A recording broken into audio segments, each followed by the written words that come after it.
When this person betrays you, it doesn't just break your heart, it breaks the version of reality you trusted. And letting go, it feels less like healing and more like losing a part of yourself you can never replace. You didn't see it coming. That's what hurts the most. Not the betrayal itself, but the quiet moments before it.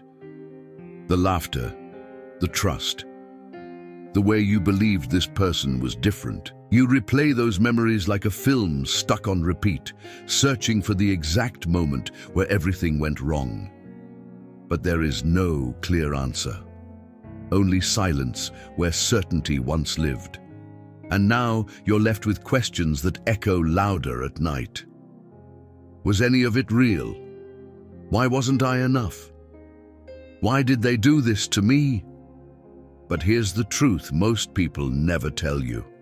Betrayal is not just an ending. It's a psychological awakening, a brutal, unwanted lesson that forces you to confront something deeper than pain, your attachment, your expectations, and the illusions you built around another human being. The real struggle isn't what they did. It's what you must now become without them. Because letting go isn't about forgetting, and it's about understanding. And once you understand, you don't just heal, you transform. Part 1. The shock of betrayal. When reality collapses. Betrayal doesn't arrive loudly. It doesn't knock on your door and announce its presence.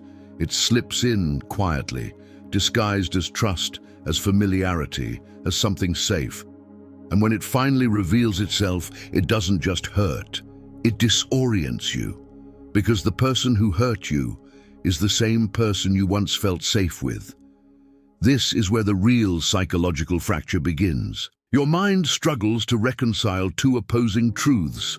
They cared about me, and they betrayed me. And in trying to make sense of it, you begin to question everything: your judgment, your worth, even your identity. Psychologist Carl Jung once said, "The most terrifying thing is to accept oneself completely." But betrayal forces you into something even more terrifying, questioning the version of yourself that trusted someone who broke you.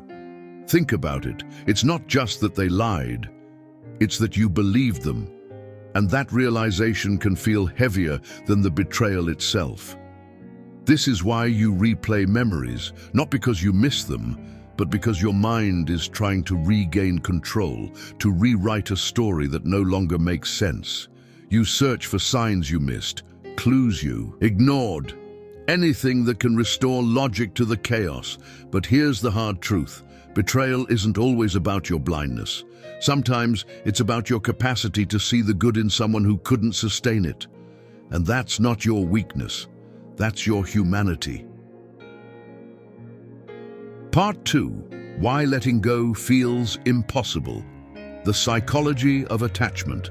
Letting go sounds simple in words, but in reality, it feels like trying to breathe without air.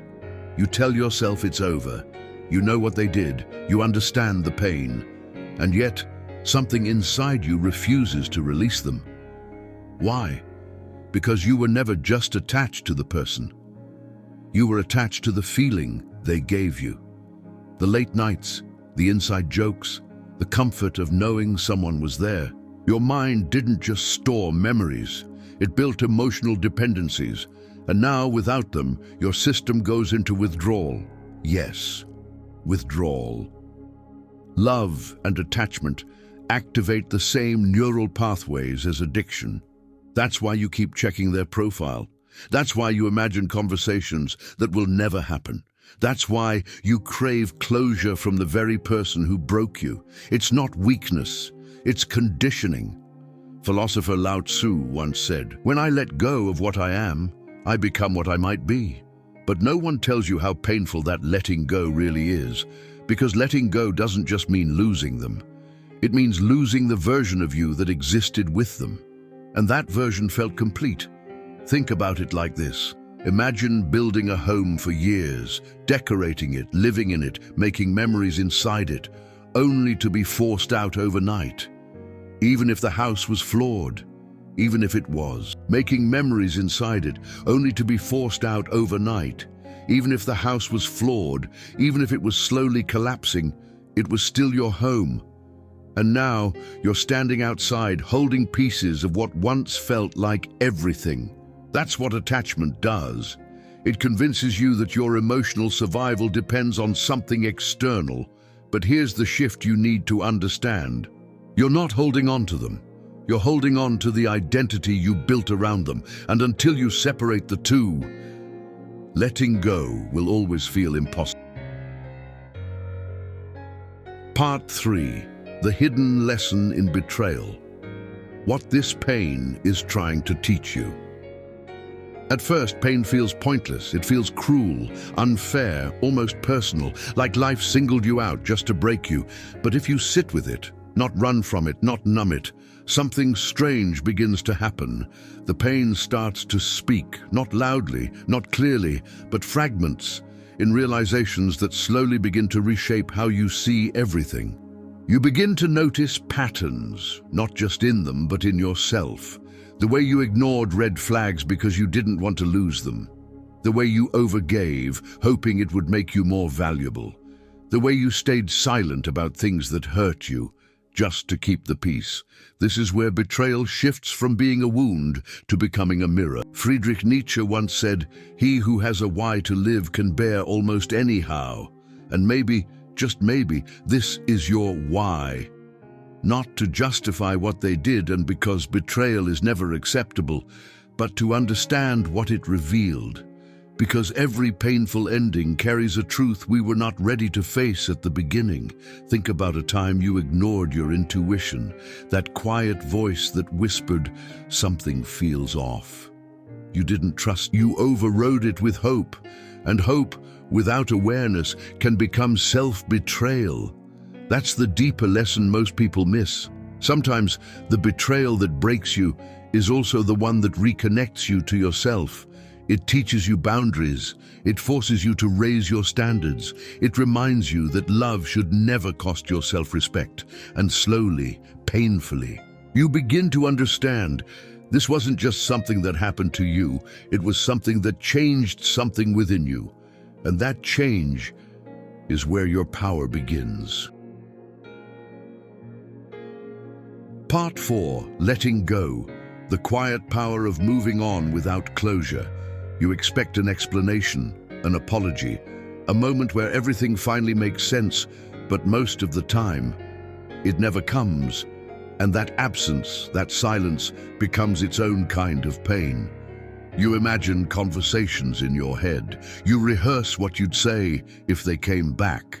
You hope in some quiet corner of your heart that one day they'll realize what they lost and return with the words that will finally set you free. But here's the truth that changes everything. Closure is not something they give you. It's something you decide to create. Marcus Aurelius once wrote, "You have power over your mind, not outside events. Realize this, and you will find strength." And letting go is the moment you take that power back. Because as long as you wait for them to explain their action, you remain emotionally tied to the very source of your pain. Letting go is not a dramatic moment. It's not a single decision where everything suddenly feels better. It's quiet. It's choosing not to check their profile, even when you want to. It's stopping yourself from reopening wounds that are finally trying to close. It's accepting that some people will never understand the damage they caused, and deciding that your healing doesn't depend on their awareness. Think of it like holding a rope that's burning your hands. You keep holding on because you think if you just endure a little longer, something will change. But the truth is, relief doesn't come from waiting, it comes from releasing. And yes, when you let go, it hurts, because you're not just releasing them. You're releasing the hope that things could have been different. But in that release, something powerful happens. You create space for clarity, space for peace, space to rebuild yourself, not as someone who was broken by betrayal, but as someone who was refined by it. And one day, without even realizing it, you'll think of them and feel nothing, not anger, not sadness, just distance, and in that moment, you'll understand. Letting go was never about losing them. It was about finding yourself again. Some people enter your life as love and leave as lessons. Not every connection is meant to last, but every experience is meant to teach. So if you're in that place right now, hurting, confused, holding on to something that already let go of you, remember this: you are not what happened to you. You are what you choose to become after it. And maybe this wasn't the end of your story. Maybe this was the moment it truly began. If this resonated with you, don't just move on, reflect. Because the greatest transformations don't come from comfort. They come from the moments that force you to grow.